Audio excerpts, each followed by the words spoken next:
সবজি দিয়ে সুজির এই জলখাবারটি তোমরা বানিয়ে নিতে পারো বাড়িতে খুব অল্প তেলে। এটি যেমন হেলদি হবে তেমনি খেতেও খুব অসাধারণ। হ্যালো বন্ধুরা, আমি সঞ্চিতা। তোমরা দেখতে পাচ্ছ সঞ্চিতা সহজ রেসিপি চ্যানেলটি। ভালো লাগলে অবশ্যই লাইক দিও আর কমেন্ট করে জানিও আমার এই রেসিপিটি কেমন লাগলো। আর যদি চ্যানেলে নতুন হয়ে থাকো তাহলে অবশ্যই সাবস্ক্রাইব করে আমার পাশে থেকো। এত সুন্দর এই রেসিপিটি যে তোমরা সকালে জলখাবার কিংবা রাতের ডিনারেও এই খাবারটি তোমরা খেতে পারো বানিয়ে, খুবই স্বাস্থ্যকর। এর জন্য আমি ছোট এক বাটি সুজি নিয়েছিলাম, তার সঙ্গে সেই সুজিটার সঙ্গে সেই বাটিরই মাপ করে 2 বাটি জল আমি এখানে অ্যাড করে দিয়েছিলাম। খুব ভালোভাবে সুজিটাকে মিশিয়ে নিয়েছিলাম জলের সঙ্গে। খুব ভালোভাবে মিশিয়ে আমি কিছু সবজি এর মধ্যে দিয়েছিলাম। এই সবজিগুলো তোমরা তোমাদের ইচ্ছে মতন এরকম সবজি আরও কিছু অ্যাড করতে পারো। খুব ছোট ছোট করে কাটতে হবে। দিয়েছিলাম পেঁয়াজ, একটু কারি পাতা, একটু সামান্য 1 চামচ রসুন আদা বাটা আর গাজর। এবার 2টো ডিম আমি এর মধ্যে মিশিয়ে দিয়েছিলাম। বন্ধুরা, ডিমটাকে খুব ভালোভাবে সুজির সঙ্গে মিশিয়ে নিতে হবে।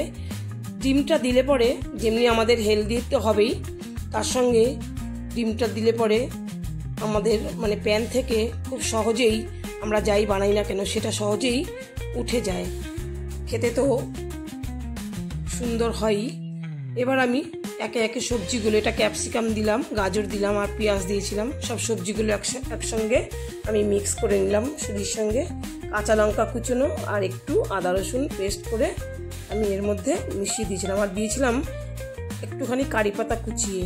ওহ, এত সুন্দর কারি পাতার গন্ধ উঠেছিল, মনে হবে যেন এত টেস্ট লেগেছিল, মনে হবে যেন অনেকটাই বেশি খেয়ে নিই। কিন্তু যেহেতু সুজির, তাই তোমার 2টো টুকরো খেলে পরেই পেটটা ভরে যাবে। এখানে দিলাম আমি 1/2 চামচ নুন, 1/2 চামচ হলুদ আর কালারের জন্য সামান্য একটুখানি কাশ্মীরি লঙ্কার গুঁড়ো। এগুলোকে 1/2 চামচ কাশ্মীরি লঙ্কার গুঁড়োটা দিলাম কালারের জন্য। এরপরে আমি এগুলোকে খুব ভালোভাবে মিশিয়ে নিয়ে, যেহেতু সুজিটা আছে, কিছুক্ষণ মিনিট 15 মতন আমি ঢেকে রেখে দিয়েছিলাম। এবার মিনিট 15 পরে আমি ঢাকনাটা খুলে দেখলাম যে একটু ফুলে উঠেছে সুজিটা, জলটা অনেকটাই টেনে গেছে। তাই আমি এখানে 1/2 কাপ মতন জল আরও অ্যাড করে দিলাম। এবার বন্ধুরা এই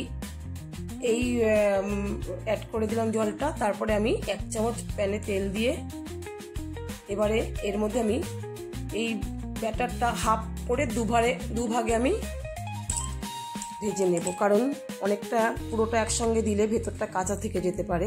যেহেতু আমি এটা অল্প সামান্য তেলে করছি, তো আমি এখানে কিছুটা আমি এর মধ্যে ঢেলে দিলাম।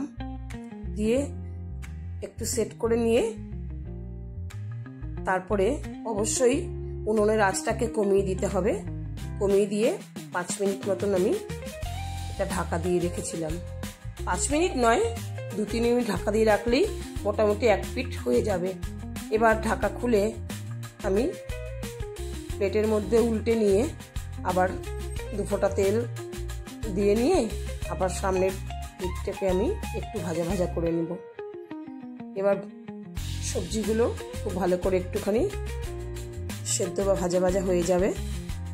উনুনের আঁচটা অবশ্যই একটু কমিয়ে রাখতে হবে। এবার আমি একটু ঢাকা দিয়ে রেখেছিলাম। এবার ফাইনালি আমার তৈরি হয়ে গেল। এভাবে আমি 2 ভাগে আর 1 ভাগও আমি এর সঙ্গে করে নিয়েছিলাম। দেখতে পাচ্ছ বন্ধুরা কতটা হেলদি হয়েছে সবজি দিয়ে এই সুজির রেসিপিটি। তোমরা অবশ্যই বাড়িতে কিন্তু এভাবে ট্রাই করতে পারো। অল্প তেলের জন্য কিন্তু খেতে খারাপ হয়নি, অসাধারণ খেতে হয়েছিল। তুমি বুঝতেই পারবে না যেটা শুধু সুজি দিয়ে, আটা ময়দা বাদ দিয়ে শুধু সুজি দিয়ে এই রেসিপিটি তুমি তৈরি করেছো। তোমরা একবার করে দেখো, অবশ্যই তোমাদের ভালো লাগবে আশা করছি। আর এতক্ষণ তোমরা আমার এই ভিডিওটি যে দেখলে, এর জন্য তোমাদের অসংখ্য ধন্যবাদ। তোমরা সকলে ভালো থেকো আর এভাবে রেসিপিটি তৈরি করে খেও।